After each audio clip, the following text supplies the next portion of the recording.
Welcome, good afternoon.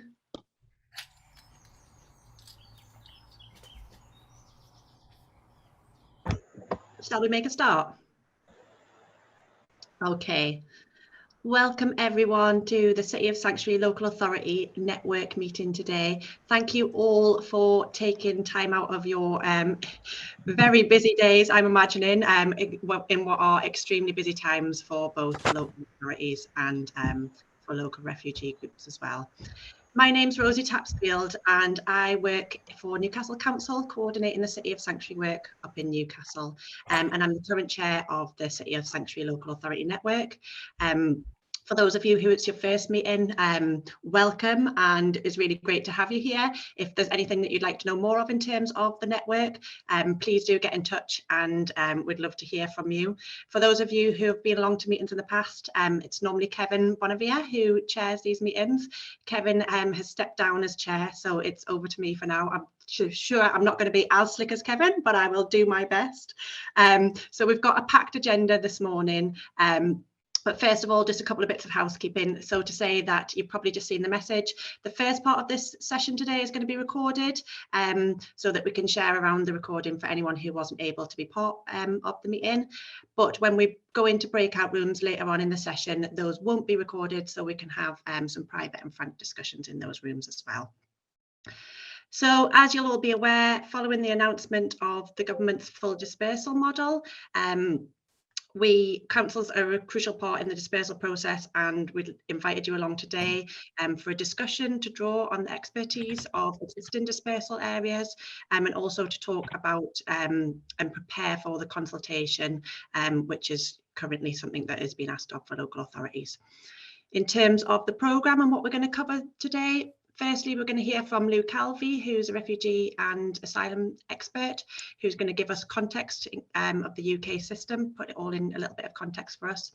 Then we're going to hear several case studies, including Lancashire, Migration Yorkshire on their regional plans, and also from Reading City of Sanctuary, which is a local group which supports dispersed asylum seekers in Reading.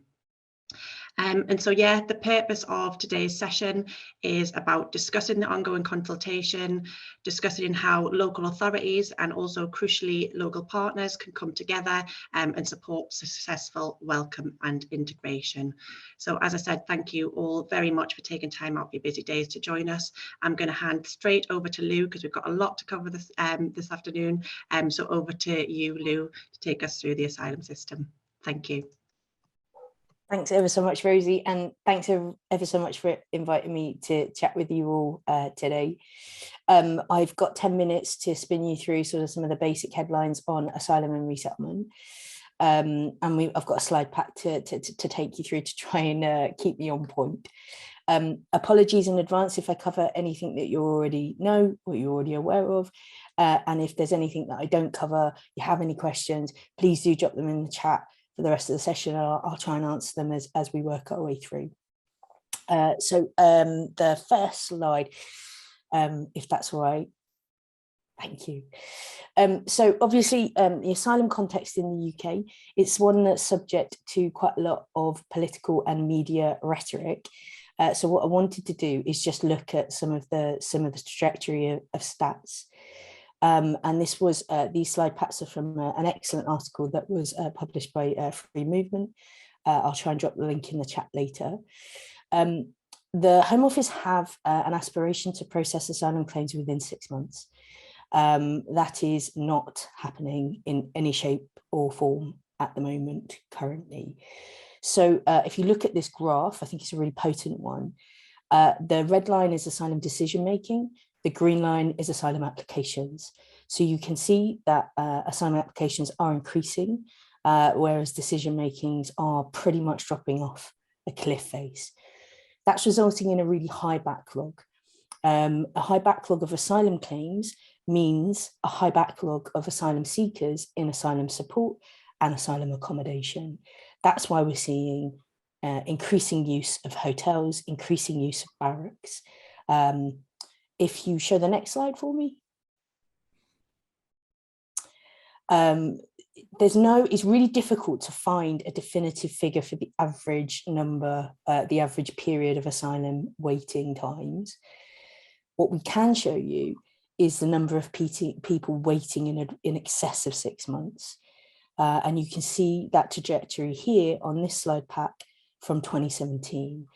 That's a huge amount of people that are waiting for an asylum decision for a long period of time. Now, bearing in mind that while they're waiting for asylum decisions, they're typically living on asylum support, just over £5.60 a day. They're typically living in asylum accommodation, and typically they don't have the right to work. Although there were changes in February that enabled asylum seekers here more than 12 months to apply for the right to work within certain restricted professions. The changes that were made in February included more health and social care roles within those restricted professions. So some asylum seekers are starting to get the right to work through that avenue, although we're talking still about very, very low numbers. Next slide, please.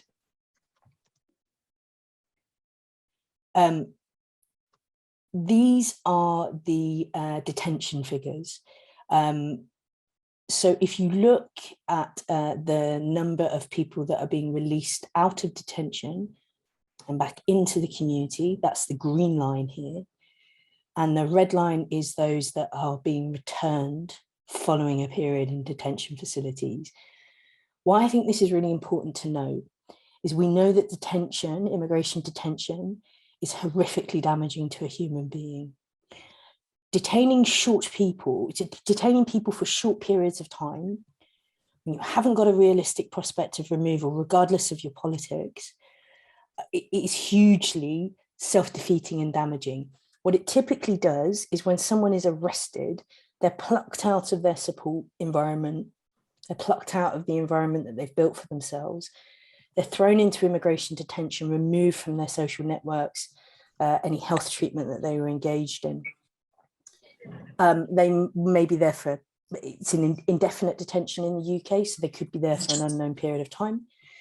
And then they're spat back out again, spat out of that detention system again, and quite often placed in an entirely different part of the United Kingdom away from their support networks. So people are often very displaced within the United Kingdom after being released from detention. This all massively impacts on people's mental health and well-being, but it also massively impacts on their ability to put their asylum claim forward. Legal access and access to legal representation in detention is questionable, and it's often frustrated. So it's really important to be mindful about that broader asylum backlog, the fact that the Home Office are making less and less asylum decisions. They're detaining people and removing less people and spitting people back out of the immigration estate. The next slide, please. Thank you. So asylum dispersal, I'm aware that you guys in local authorities are currently being consulted on the changes in the New Borders Act. I have to remind myself to call it an act and not a bill anymore, sadly. Obviously, we know that the Home Office are consulting on mandatory or assumed dispersal, using a variety of different meta language around it. This is essentially because of that chronic backlog in the asylum system. They've run out of asylum accommodation in those dispersal areas. The asylum accommodation is incredibly cheap. The procured private housing providers have competed on a cost front, and the per night accommodation is incredibly cheap that they've procured on. It's generally low cost, quite poor quality accommodation, and it lacks a lot of the support that asylum seekers will need. But because of that backlog that we've just seen, the Home Office are obviously moving to mandate asylum dispersal in new local authority areas. The other important thing to note on asylum dispersals is until now, local authorities have not received any funding for asylum dispersals in their areas. As part of the one glimmer of positivity in the new measures announced is that local authorities will now receive some funding to support vulnerable asylum seekers in their communities. For existing dispersed placements, my understanding is that's going to be £250 per person, which is an extremely modest sum. For new dispersal placements, they receive £3,500 as a one-off payment. But as I've noticed here, be mindful that £3,500 could need to last an extraordinarily long time. In my experience of working with people in the asylum system, it's not at all rare to meet people that have been waiting in advance of 10 years for their asylum determination. So, you know, if the Home Office were operating within their 6-month time limit, then 3,500 would be fairly good. You stretch that across 10 years, it's not great. Next slide, please.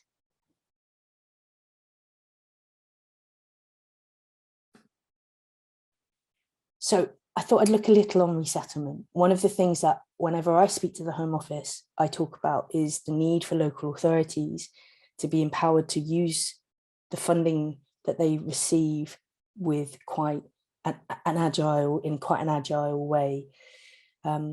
Local authorities are receiving funding for resettlement. They're soon going to be receiving funding for asylum dispersals, which is really positive. But actually, local authorities that I know, that I work with, want to support all vulnerable migrant communities, resettled refugees, asylum seekers, and other vulnerable migrants that may be in their community. And actually, resettlement is a really good source of income for local authorities to build that into their model. There has been some examples of really good practice in this space. It isn't necessarily Home Office sanctioned for local authorities to do that, but there are local authorities that have been doing that. I guess I can say that as someone independent. Just to give you some context of resettlement numbers, last year, less than 2% of the refugees needing resettlement were resettled globally. There is an extraordinarily long waiting list for refugee resettlement, and the numbers in the UK are not what they need to be. The numbers globally, the global pledges to refugee resettlement, are nowhere near what they need to be. I think the UNHCR estimate that on current numbers alone, if we were to stop creating any more refugees, but on current numbers alone, there would be around a 25 to 30 year wait to clear the backlog of resettlement based on current pledges.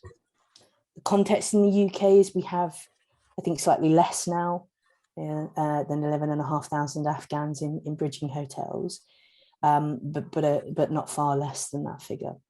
In addition to that, there's around 15,000 Afghans that have been approved that are waiting in hotels in Islamabad for transfer to the UK.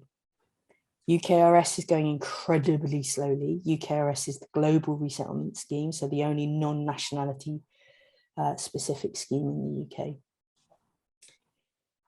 There is, of course, an extreme lack of local housing allowance rate accommodation, and that's driving some of the slow movement.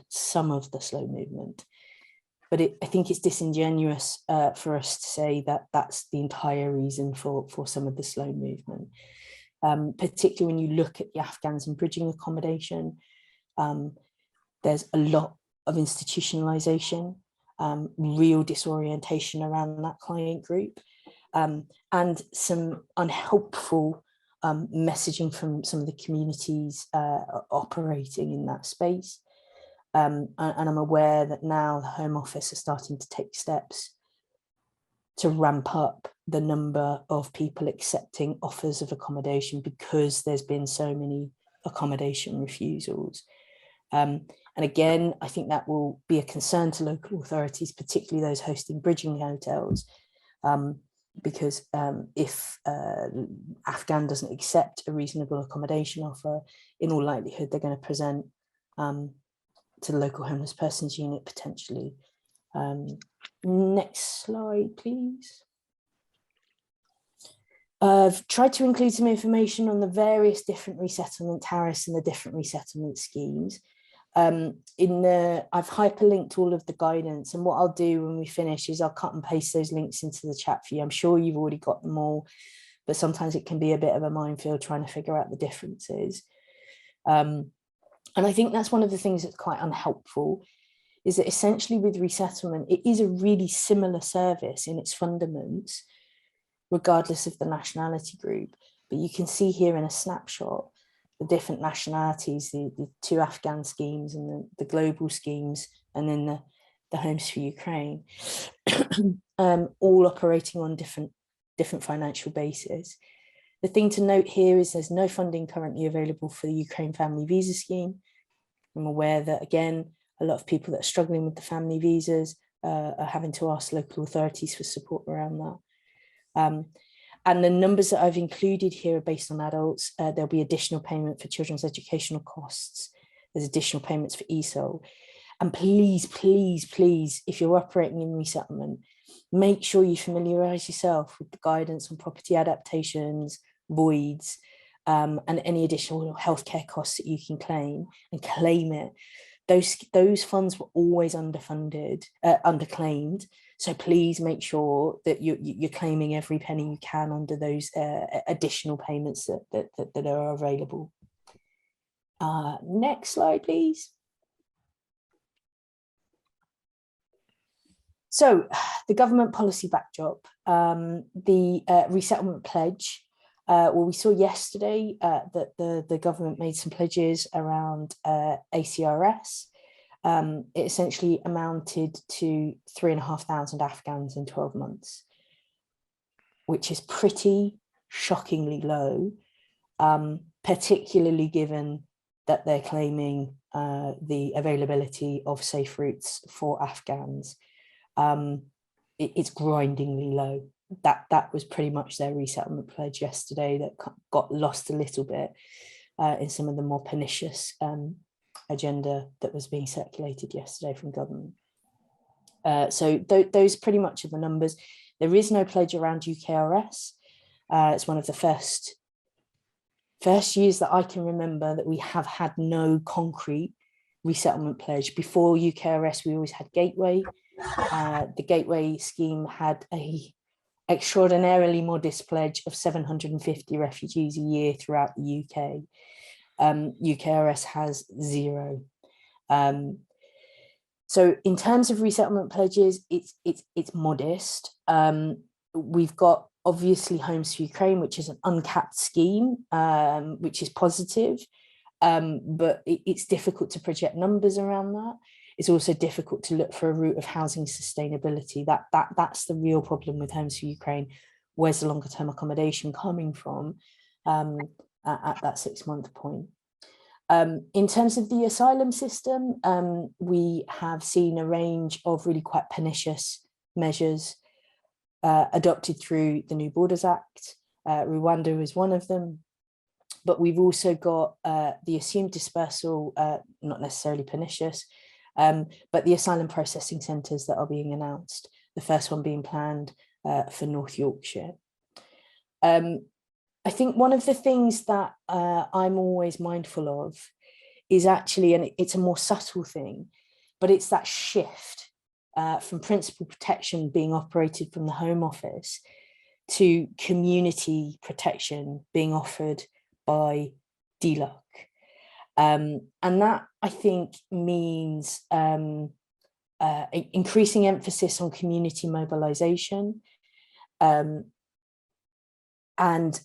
increasing emphasis on different strands of people working within families of displaced people.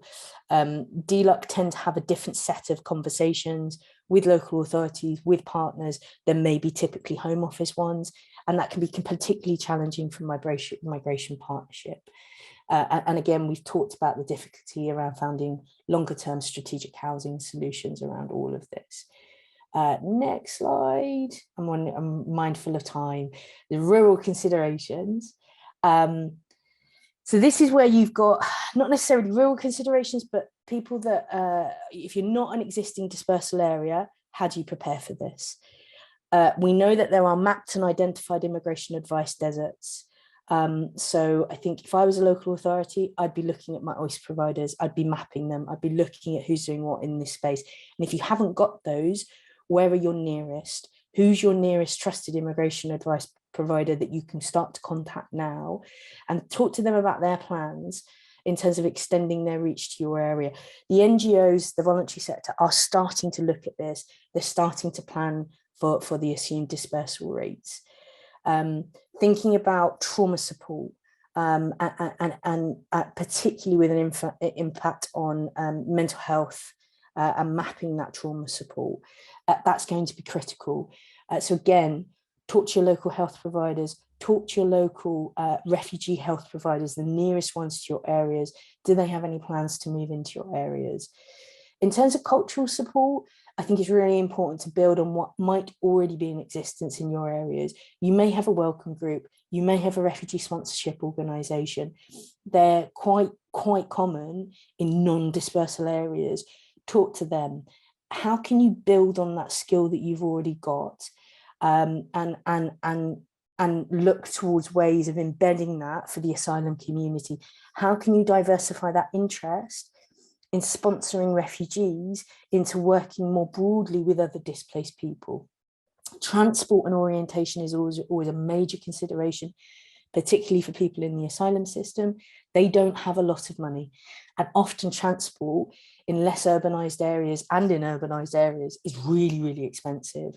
So how can people move to where they need to be? If they have to go and report, what's that bus journey like? What's that community? How do they navigate and traverse that community? Building on some of those integration providers that may already exist in your area, and also looking, unfortunately, at hate crime and the risks around hate crime within your communities. I think that's really strongly linked to integration and cultural support.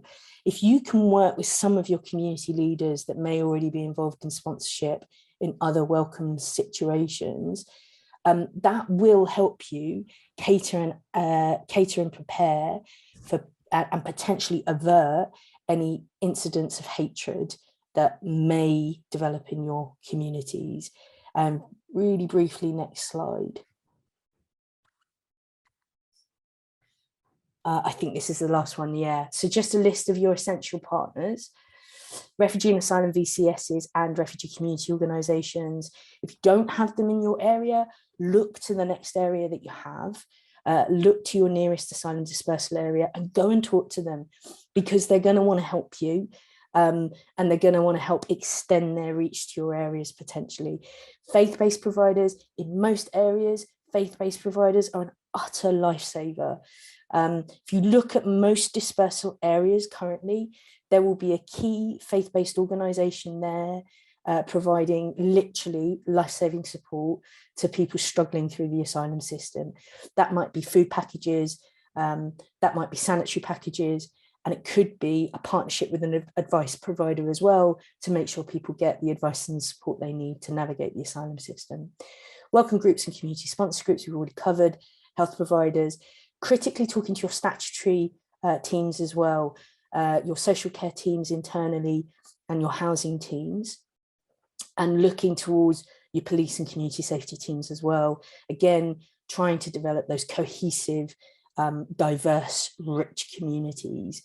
I would say don't necessarily assume, in fact, please don't assume that the advice and support an asylum seeker is going to need in your area will be provided through the Home Office. It won't. The Home Office have one contract with Migrant Help to provide advice and support to asylum seekers. That's largely telephone based. Feedback from asylum seekers is that they really struggle to access it. So where you can, build on your local infrastructure, build on whatever's nearest to you and ask them to move into your area. I'm really sorry I've gone over, but that's me. Lou, thank you so much for that. What an amazing quality to be able to distill such a complex context and bring some clarity to that. So that was really, really useful. Thank you very much. We're not going to go into questions just now, but if anyone's got anything in particular, I know there's been a few things in the chat, please just do put them in the chat and we can come to them. Okay, so next on the agenda, hopefully people have had a chance to have a look through and read the draft consultation asks that were sent out as part of the link for today. Now we're going to hear from Maggie as the local authority network lead, who's going to take us through some of the suggested responses and just get a little bit of dialogue about that as well. So over to you, Maggie. Thanks. Thank you. Hopefully you can see this. This is just our website where we have put the draft set of consultation asks, just to kind of as a starter for 10, and we would welcome any feedback, and we will have an opportunity in the breakout rooms to go into discussion in terms of what we have missed.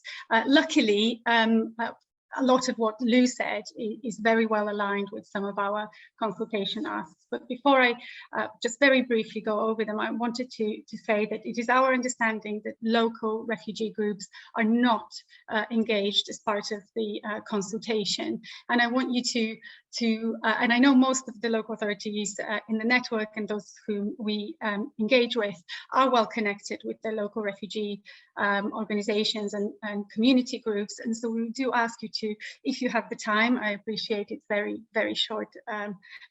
Yeah, you have another 2 weeks effectively to engage with them and to try and understand the local needs in terms of provision. So in terms of consultation responses, certainly for third sector organizations, and that is only available to these larger refugee agencies, effectively there are kind of two main questions which we have tried to put some thoughts into.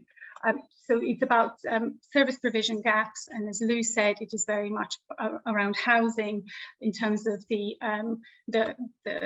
quality of the housing that is provided, lack of immigration advice. As Lou said, there is a concern around how accessible the migrant help advice lines are, but also legal aid deserts. And I have included a helpful map there, and I've seen one of my colleagues just share the Joe Wilding report in the chat, which I think would make for a helpful read for all of our local authorities. Safeguarding, and there is a little bit more information and references there as well. We have made the point about delays in asylum decisions. I know that Lou already spoke about that being in that limbo and how detrimental that is to not just health and well-being outcomes, but on employment and social outcomes as well. So speedier decision making is something that we should use our platform as local authorities to call for. Learning English, we've made the point here, it's again very patchy and inaccessible, and I worry a lot about this formal accessing colleges in rural areas, which brings me neatly onto transport and how vital it is and what a barrier it is to access both, some feedback, both statutory and voluntary and cultural services. People are extremely isolated. I often speak to dispersed asylum seekers here locally about them spending a lot of time in their rooms just because it is really, really hard to navigate without having transport provided on their very, very modest asylum support. So we put a little something on migrant help, the migrant help contract, and especially on the commissioning model they have where they can involve local refugee frontline organizations, and why that is particularly difficult to access for smaller organizations as they would receive payments on per head basis. We have also put some thoughts here on Wraparound, which is largely provided by the voluntary faith-based sector. And I think it's really important that in those new areas or rural areas that needs to be developed at speed. Of course, the timing is dreadful, especially in the context of so many changes and so much work being handed down to local authorities. To engage meaningfully and to plan meaningfully for the support of new placements is going to cause a lot of pressure on local authorities. So we've added a little bit on that. Move on support and transition support. One of the local authorities has already responded to ask me to add something on that transition after a positive decision or indeed negative. And in terms of move on, it's not currently funded, and it could cause again pressure on housing needs teams. Again, investment in improved signposting and local information services. It's extremely hard to navigate local services for people who are new and have language difficulties. We do have some good examples from Kirklees and Bradford in terms of a web page which is maintained and does actually require investment, but it can actually improve people's access to support at any phase of the asylum process. So we've put a little bit on that as well. And of course, this inaccurate media reporting and anti-immigration rhetoric, which does lead to tensions within communities. It serves no one. So I think perhaps mentioning something on that is helpful. And of course, this the next kind of big questions is what you would ask from a new asylum dispersal system.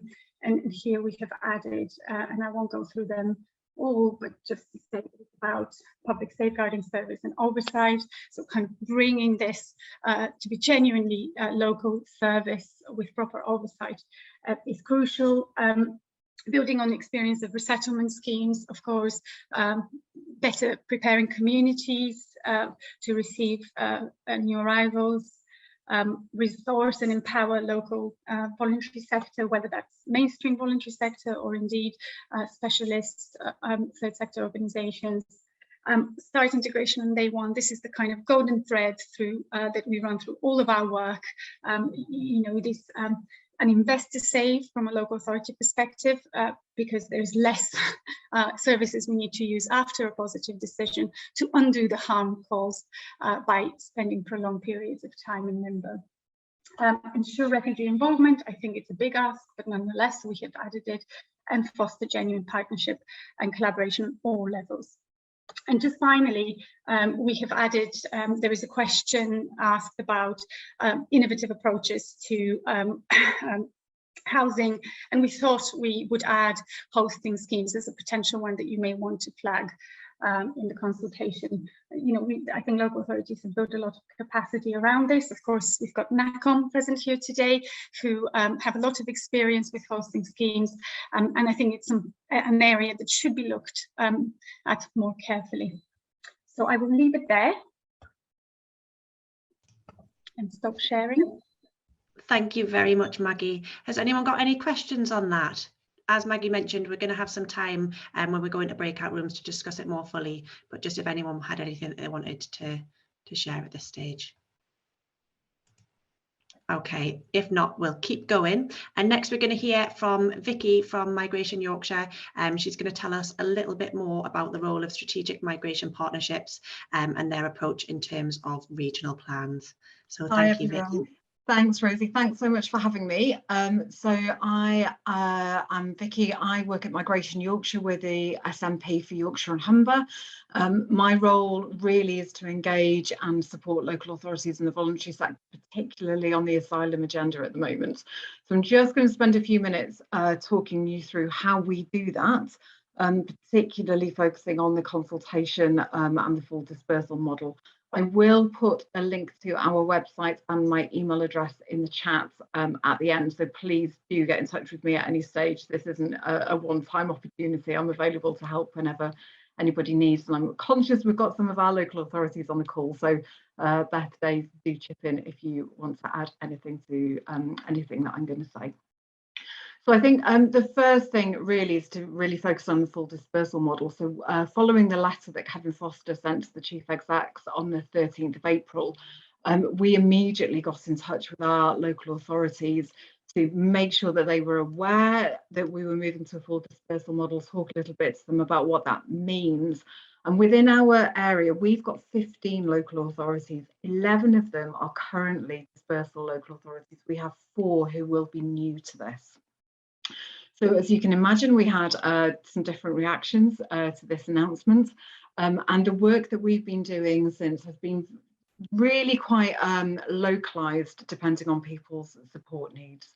We are currently in the midst of the consultation So in terms of fair share and how the full dispersal model will operate, at the moment, there are some national conversations about the regional split. And once that's been determined, we will then start to bury into how that will work for our region, and each SNP will be involved in that depending on where you're located. We have been convening meetings in our region for quite a while. Actually, since the beginning of the pandemic, we've been meeting every month with the dispersal local authorities, in particular, to look at the changes to the asylum process, the nuances of how COVID was impacting. So we've already got some really well-established communication routes available and open. Before all of that came into being, we already had our strategic migration group and our sub-regional migration group meetings. So fortunately for us, they were scheduled to take place in May. So we were able to brief a lot of people very quickly on the impact of the announcement of the full dispersal model. We've taken different levels of information to different meetings, depending who will be there. Elected members do tend to attend the SMG meeting and the sub-regional meetings, whereas the monthly ones we hold with local authorities tend to be the migration leads only, so we can have much more operational-led conversations with them. I also try to meet with our migration leads individually every month, really just to act as a bit of a sounding board to them, and then work with them on their local ideas and the local pressures that they may have. As I've mentioned, not all of our local authorities are dispersal areas, and recently with the NTS being mandated, that was quite new to some. Ukraine has had a huge impact on 3 or 4 of our LAs, and particularly North Yorkshire, who are not a dispersal area. So it's been quite a quick learning curve for them, although they have been quite active with the resettlement programs for a number of years. Running alongside the meetings that we're convening, a lot of the local authorities have multi-agency meetings themselves. So these are either convened by the LA migration lead or by the voluntary sector. And again, some of those are public meetings, some we can have much more restricted and confidential conversations in, but we will attend as many of those as needed and as invited to help local partners plan for what we think may be coming.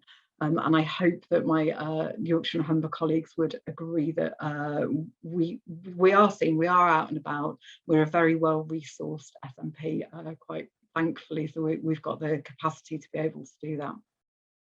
We're also providing a huge amount of data and stats at the moment, and again on our website you'll see a link to some dashboards that our data manager has recently produced, so it pulls together all of the publicly available data into one resource online that's accessible by anybody. We're spending a lot of time at the moment making sure that people are aware of them, understand how to use them, understand how to interpret the data and manipulate it in ways that they need to. That goes for the voluntary sector as well as local authority and health and other partners. So alongside all of that work that we're doing with the local authorities, we're also doing a huge amount with the voluntary sector. And again, this sits within my remit, so I straddle both areas of work. We have an established network of VCS organisations in Yorkshire and Humber. I think at the latest count, there were about 600 registered charities on the Charity Commission who have the word either asylum or refugee in their aims and objectives. So we've got a huge network of voluntary sector organisations. Some of those are migrant specific, some of those will be the likes of Citizens Advice, who will offer a service but have a broader outreach. Within each local authority geographical area, the voluntary sector nominate a representative, and I engage with those in the main who act as a conduit of information from Migration Yorkshire and sometimes the local authorities through to the wider network within each area. So it saves us having to remember to coordinate views and opinions of 600 plus organisations, which would be, I think, a full-time job in its own right. A lot of the emphasis at the moment that we're doing with the new local authority areas is to help them establish and upskill voluntary sector organisations. So some of the newer areas are looking to the likes of Citizens Advice and Bernardo's and sort of local mental health charities and talking to them about how they may well be able to react to the needs of asylum seekers and refugees, rather than looking for a new charity to be established. My role within that is to walk alongside those new organisations to deliver any kind of training and information sessions that they need, signpost to resources. The Right to Remain toolkit is absolutely fantastic as a step-by-step guide to the asylum process, and really importantly, to make sure that they are networked themselves. So we will ensure that everybody is aware of ASAN, of NACOM, of the Refugee Action Good Practice networks, of City of Sanctuary, and everything else that goes alongside that, because we absolutely don't want organisations to be working in isolation.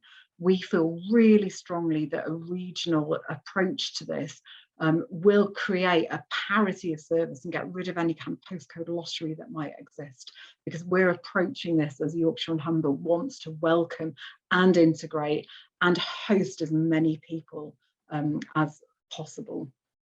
So there's a fair amount of work that's going on at the moment with the new local authority areas. I think and we have to have an understanding that not every local authority will have the same view as each other. And then within those LAs, there will be people who have got a different opinion about dispersal. So there's a delicate balance to be had. Again, we're offering a huge amount of support and training to them if they would like to take that on. It has to be on a place-by-place basis, because one reaction that we may have, for example, in Sheffield might be very different to East Riding, and until we start to unpick those conversations, we don't really know what the need is going to be. But I think it's safe to say that as an organisation, we want to act as a sounding board and help each area do the very best that they can. So underpinning everything we're doing, we're talking about integration starting on the very first day that somebody lands in your local authority area. That's when the work needs to start. We're advocating that organisations start planning now. Much as Lou was saying earlier, talk to each other, work out what you can do, work out what you can't do, and engage other organisations who can do that bit for you. And I think this is where some of the funding could come into play. We are having quite a lot of debate, which is very, very healthy, about how this funding can best be used. One of the routes that some local authorities are going down is to really invest in post-decision work. And that's post-positive decision work and post-negative decision work. Now, not all of that support is going to be within the gift of the local authority, but some of it will need the voluntary sector. But if the local authorities are in a position where they can fund the BCS, a lot of them are looking to do that at the moment because they recognise that there are capacity issues. I'll refer you back to the report on the lack of legal provision. That is a huge concern across the sector at the moment. So again, if there are things that you can do there to walk alongside local organisations to upskill, support, increase their resources, and you've got the funding in order to do so, we would really strongly advocate that you look at that to see if there's something that you can do there. It's a really complex time. We were only talking about it this morning. There is so much change coming.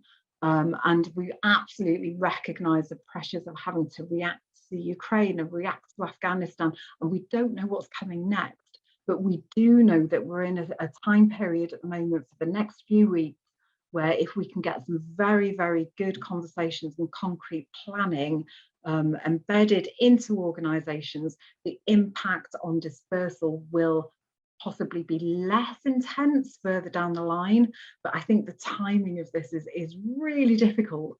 So essentially, in a nutshell, we are trying to be available for as many people as we possibly can, with as many resources as we possibly can, to help each local authority and VCS organisations think through how they can react to this full dispersal model. The consultation is going to be going on for some time. I think a couple of weeks are left now. But I really would encourage you, if you possibly can, to contribute as much as you can to it. And please, please start talking to your networks and your local support agencies now to plan for it, because it is going to happen. And I think the better prepared and the better networked we can be, the better the impacts will be for the individuals who are going to end up settling in our communities. And really, that's all we're looking for, isn't it? Just a really good, solid welcome and a new start for people who've fled all kinds of atrocities and who want to make their homes in our little villages and our towns. And that's what's driving our work. So as I said, I'll put a link to our website and my email address in the chat now. Please do get in touch if there's anything that you would like to ask me, or if there's anything that we can do to support. I'm really happy to be available to as many of you as I possibly can. Thanks so much for having me speak to you. Thank you very much for that, Vicky. That was brilliant. Really useful to hear about that regional approach. And yes, I think very pertinent in terms of what you're saying about the difficult timing of this, all the pressures that local authorities are under, but the importance of responding to this consultation and yeah, trying to make it work. Thank you again. Okay. Next, we're going to hear from Rebecca, who's from Lancashire County Council, and they're a relatively recent dispersal area. And Rebecca's going to talk us through how Lancashire Local Authority has approached becoming a dispersal area and some of the challenges that they've experienced as well. So over to you, Rebecca. Thank you. Thank you, Rosie. Hi, I'm Rebecca. I'm the Operations Manager for Refugee and Asylum at Lancashire County Council. And whilst I get the presentation up, my colleague Jed is going to do this with me and he can introduce himself as well. Hi, everyone. Yeah, Jed Swanson. I'm a Partnerships Officer with Lancashire County Council. I work in Rebecca's team, the Refugee Integration team. We cover sort of the various programmes as well as Homes for Ukraine as well. Just trying to. I'm not good with this. It's probably behind the. Oh yeah, there you go. Can you see it? Does that fill the screen now? Okay, great. Oh no, this won't move. Right. Hi everyone. Has that moved if I've clicked?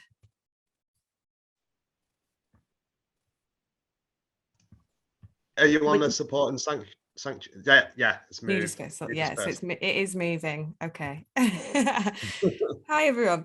So yeah, just to do an overview for you really. Yeah, I suppose in terms of other areas, we are a relatively new dispersal area, but it feels like a lifetime, as I'm sure other local authorities will feel the same. So we're just going to do a kind of overview of our refugee and asylum situation, because I think asylum it can't operate kind of in a vacuum. There's all the other resettlement schemes that we've been talking about, and so you'll get a kind of idea of what we're working with. Our solution basically to asylum dispersal in the context of all these competing demands, and just a few projects that we think have worked really well in kind of supporting the wider asylum population.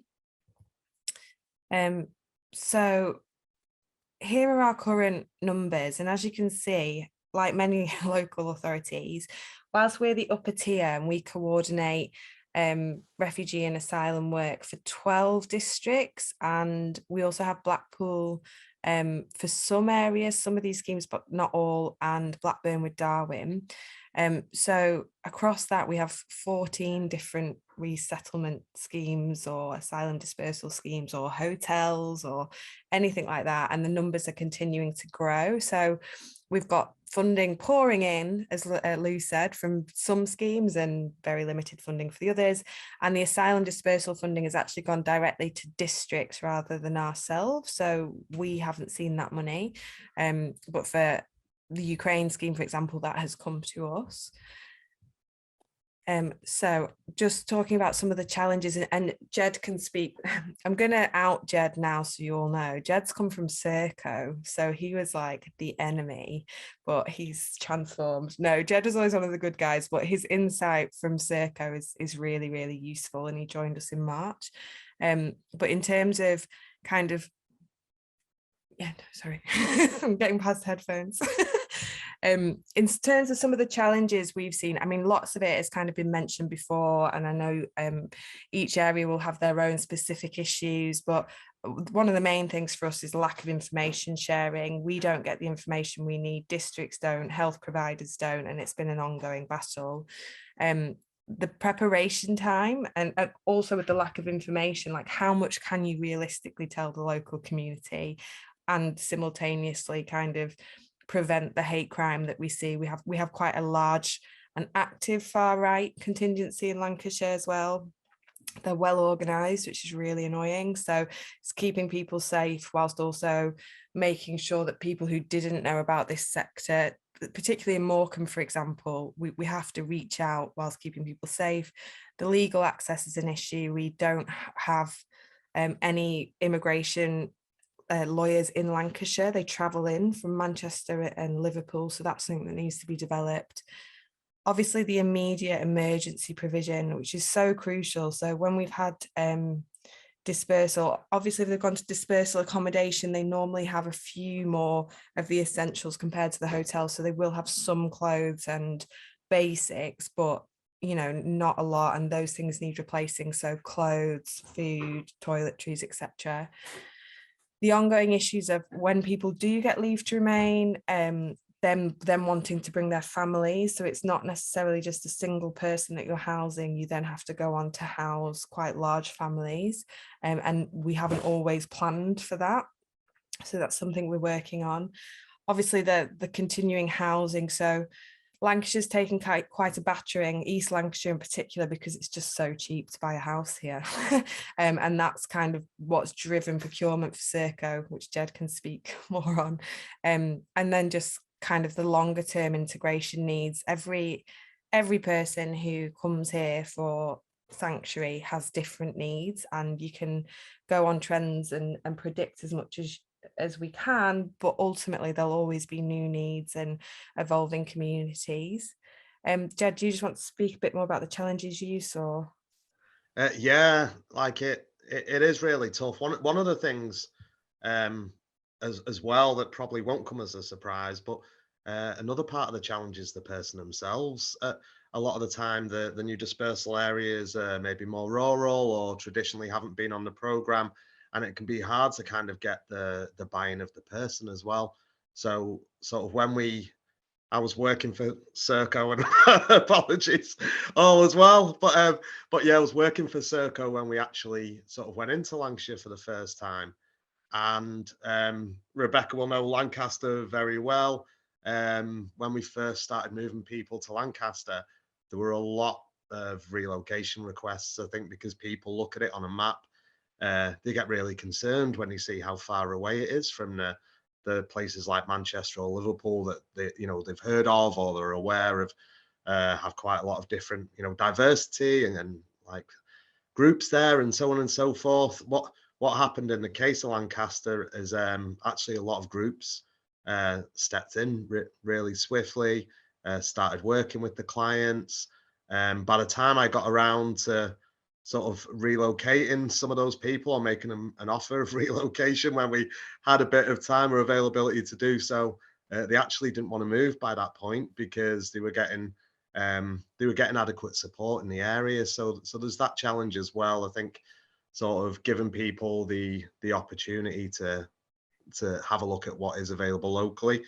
But yeah, the other issue is again sort of saturation in certain areas. What I've found more recently with the accommodation providers is that they are working more and more with what they call sort of property development agencies. So there is more of this where they're going into areas looking to buy a number of properties that are available, maybe cheaply, turn them around and offer them out to the provider. I know as well there is a appetite for like actual, sort of better quality housing as well, even within companies like Serco and so on, but they struggle because of the buoyancy of the property market. There's so much competition for that place that it does tend to be again the developers that sort of win through and get those properties through. So that might be something for people to challenge. I think if there are certain postcodes that you have any detail on antisocial behaviour, that there is a postcode consultation where you can flag that. Yeah, there's that. I should stick to the time. Yeah, sorry. So, all right. Thank you. So kind of in response to the numbers we're seeing, combined, as Vicky said, with all these other competing demands, we've just had to streamline everything in Lancashire for our own sanity, for our partners' sanity. And the solution we've come to asylum dispersal, regardless of the numbers, because we're not resigned to the fact, we haven't lost hope, but we do think it will be cost-led, and ultimately that where the housing is cheapest is where people will be. So we're working on that basis backwards.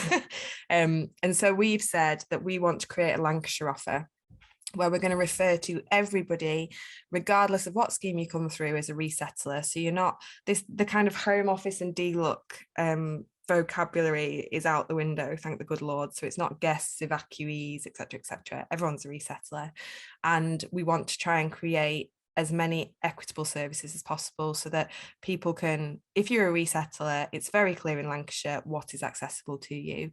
We want to make sure that those services are sustainable, really clear for everybody. So our district partners, the third sector, CCGs, NHS, everyone knows what's on offer.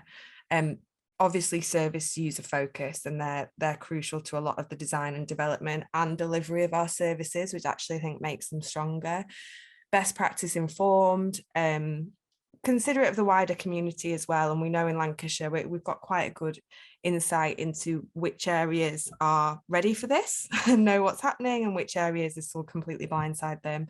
And we basing everything on the indicators of integration, because that kind of covers all the different resettlement processes. Asylum dispersal, it's the Home Office's own way of measuring success, so we'll meet them at that. That seems like a sensible way to do it. So we use the indicators of integration as for our monitoring and evaluation. We've gone out to consultation. I know the districts definitely want another consultation on top of everything, but we have consulted with our districts that everybody's happy with this. And we're having an independent organisation, UCLAN, kind of evaluate and monitor it as it goes along to see if this is successful.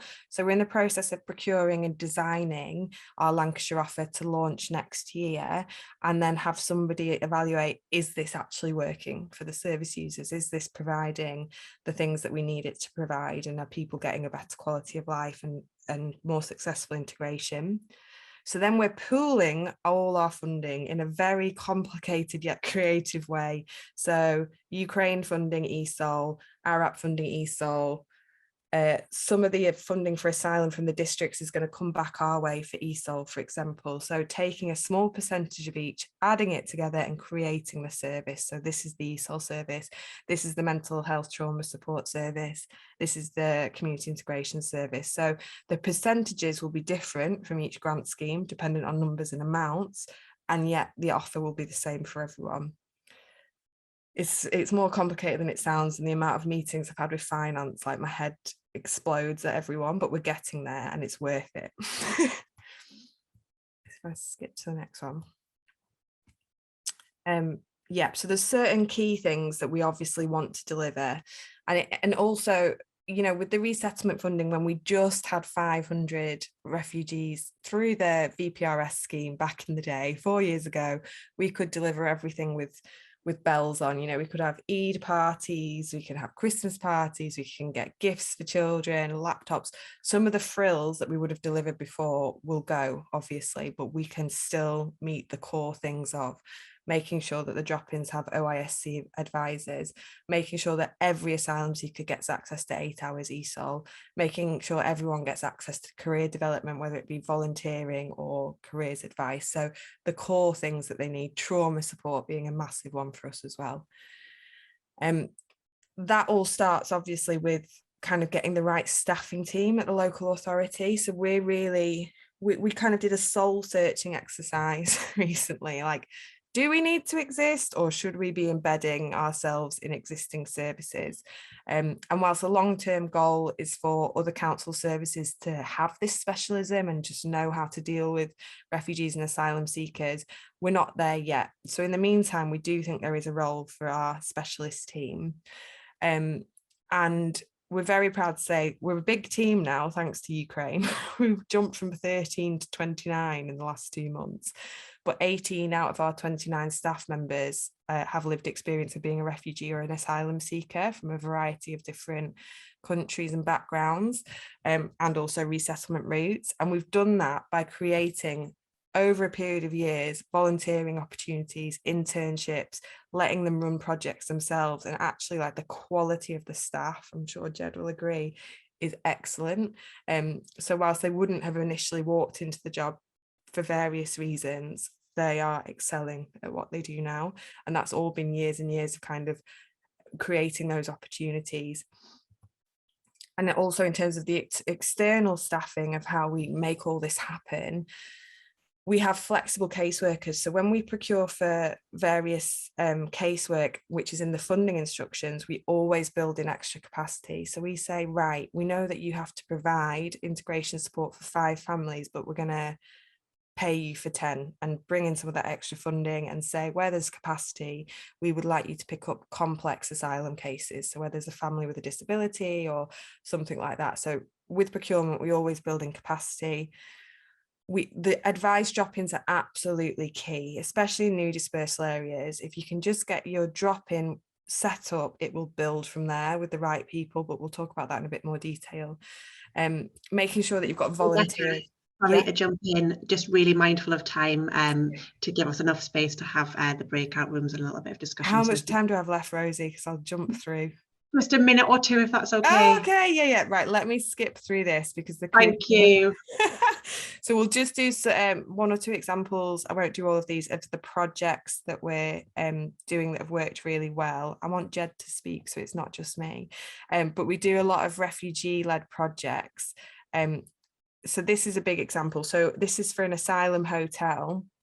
We have our resettled families working with a third sector group, Global Link. So they're providing kind of the framework and the funding to pay our resettled refugees to provide food and an advice drop-in for the asylum seekers in our dispersal hotels. And that's working really well.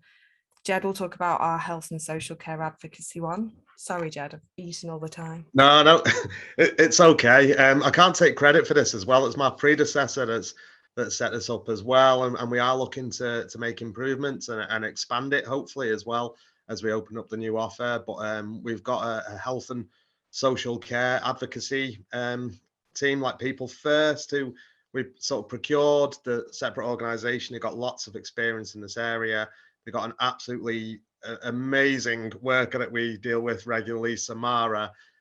She's been really key for many of the more complex families that we've had to deal with. And she's also been really good in terms of some of the asylum hotels that are within the region as well. So she's expanded that work to help a number of people. It's worth saying as well, we've got a lot of projects on with the hotels too. It's obviously not a desired outcome that people are in hotels, but having sort of a large number of people in one area, we have found it nice, the number of people that have come together to assist as well. So we got like education programs running, tutoring, all kinds of sort of activities. So some small positives to be gleaned out of a bad situation. Go on, I'm done. Thank you. Well, I'll just do, we've got more, but I think the most crucial one is upskilling your drop-ins. So there are some existing drop-ins, and there's naturally, there'll be people who want to step forward, whether it be Citizens Advice or your CVS or a kind of specialist group. But we're focusing on making sure there's a drop-in in each of our 12 districts and they're upskilled. So every drop-in will have a no recourse for public funds expert, because I think that saves a lot of battles if you've got that person who knows what legally people should be doing. We want them all to have an OISC registered advisor. We want to make sure there's food provision and the kind of clothes provision in each of those drop-ins. We want volunteering careers advice in every single drop-in. We have they're all skilled up, so there's a hate crime advisor who can support with reporting in each drop-in. ESOL provision is accessible in each drop-in at a variety of levels. We're doing training so that those who attend the drop-ins can train up to be community translators, which has worked really well.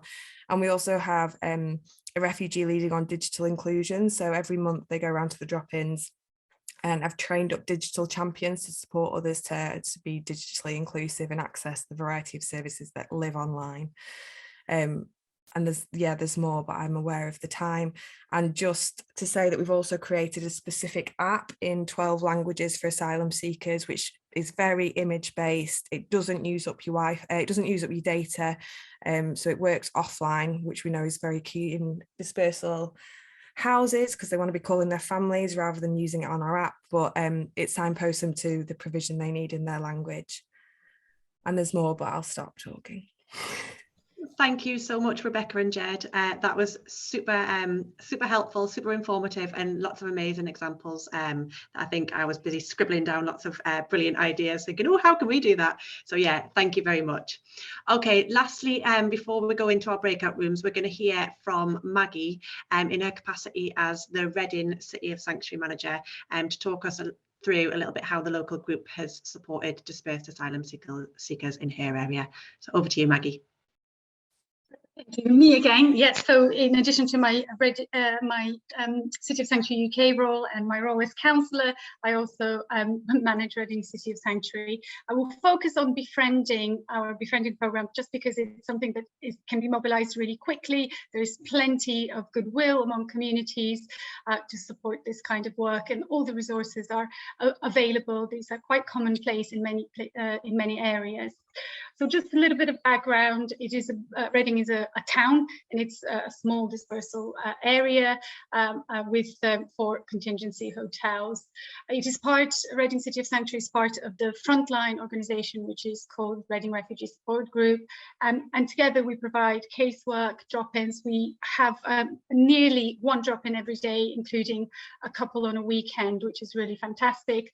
Loads of sanctuary awards and activities provided as a result by mainstream partners, homework clubs, events, and others. Befriending sits within Reading City of Sanctuary as a welcoming activity. It's a 10-week programme, and at any one time we have about 50 matches. And so far in the last couple of years, we've supported about 330 people. It is council funded as part of a larger package, very scalable, and at the moment it's only 0.8 FTEs. So quite a good value for money. So this is the kind of things that we focus on. So both informal and formal language tuition. Some of our befrienders are have CELTA certification, help with homework for the college, accessing services. This is so key, both voluntary and statutory, leisure centres, doctors, libraries, etc.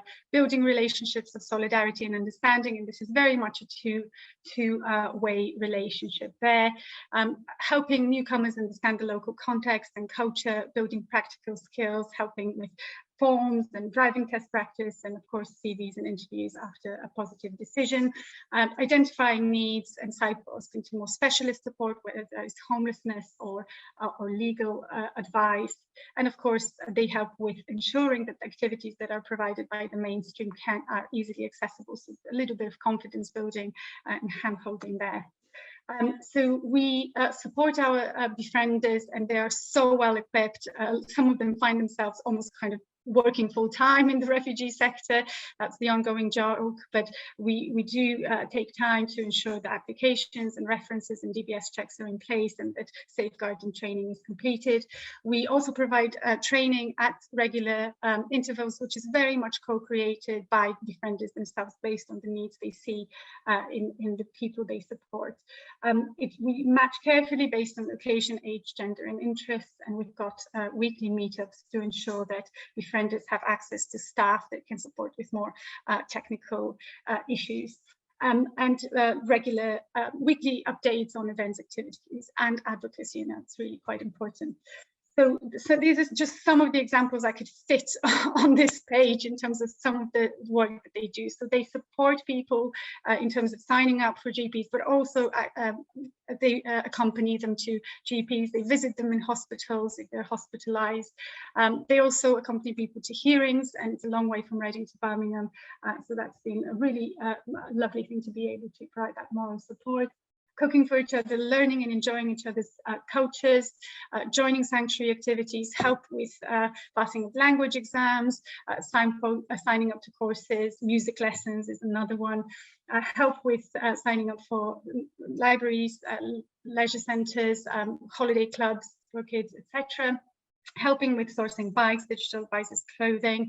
And once the status is granted, we have quite a lot of CV work and interviews, but befrienders themselves access their own networks to help with job placements, which has been really fantastic to see. They are really well equipped to refer to casework, homelessness support, other advice, but also food banks where necessary. Advocating with local and national stakeholders, they do that a lot. We've got an ongoing piece of work around bus passes, which are provided for people on homes for Ukraine, but not for anybody else.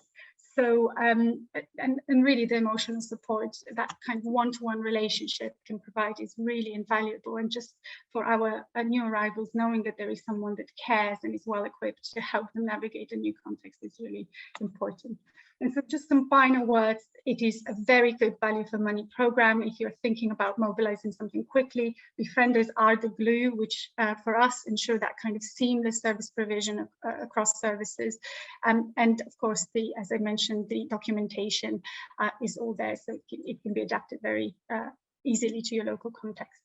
Thank you. Thank you, Maggie.